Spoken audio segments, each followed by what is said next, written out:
어느 때보다 어려운 시기를 지나고 있습니다. 세계 정세나 대내외적인 환경이 녹록지가 않습니다. 무엇보다 영적인 어두움이 우리를 힘들게 만듭니다. 이럴 때 믿음의 사람들은 기억해야 합니다. 환경이나 상황 앞에 우리의 시선을 두지 말고 주님께 시선을 고정해야 될 줄 믿습니다. 오늘은 새 일을 행하신 하나님을 묵상하고 그 하나님이 나의 하나님임을, 여전히 나를 위해 그렇게 새로운 일들을 행하고 계심을 바라보는 그런 우리가 되기를 소망합니다. 오늘 성령님께서는 이사야 선지자를 통해서 우리 하나님을 새 일을 행하신 하나님으로 드러내고 있습니다.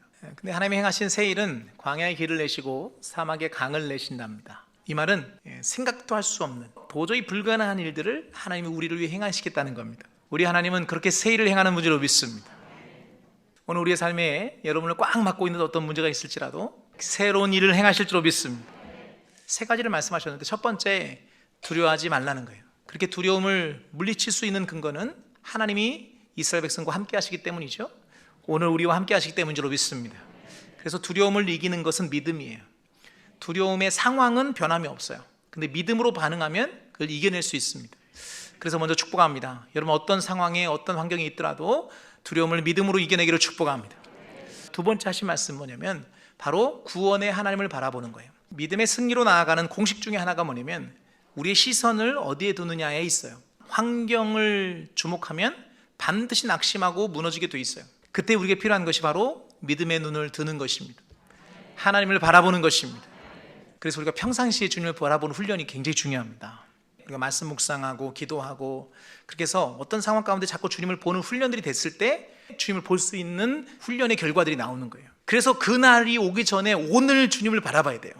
오늘 말씀에 집중하는 거예요. 오늘 기도함으로 주님을 보는 거예요. 그 믿음의 액션이 가능한 건 훈련의 결과예요. 세 번째, 가만히 있을지니라. 모세를 통해 우리에게 가만히 있으라고 말씀하신 이유는 그분의 이루시는 구원을 기대하고 그분이 구원을 이루실 때까지 기대하고 그분이 구원을 이루신 다음에 내가 할 일에 집중하는 거예요. 구원은 하나님이 이루시는 거예요. 홍해는 하나님이 가르시는 거예요. 광야의 길을 내시는 분은 하나님이세요. 사막의 강을 내시는 하나님이시라고요. 그럼 우리는 뭘 해야 되냐면 그분이 홍해를 가르신 다음에 가르신 홍해를 건너가는 거예요. 아무도 가본 적이 없는 길이에요. 성경에 표현하면 물이 기둥을 섰어요. 어떻게 담대히 나갈 수 있었겠어요? 하나님이 하신 것을 봤기 때문이거든요. 여러분, 일을 행하는 분은 주님이세요. 홍해를 가르신 분은 주님이세요. 새 일을 행하신 하나님을 경험하기를 축복합니다. 그 하나님이 나의 하나님을 경험하기를 소망합니다. 내 앞에 갈라지는 홍해를 경험하게 되기를 축복합니다. 하나님은 반드시 새 일을 행하십니다. 나를 먹이기 위해 까마귀를 예비하고 계십니다. 만나를 예비하고 계십니다. 메추라기를 불어오실 것입니다.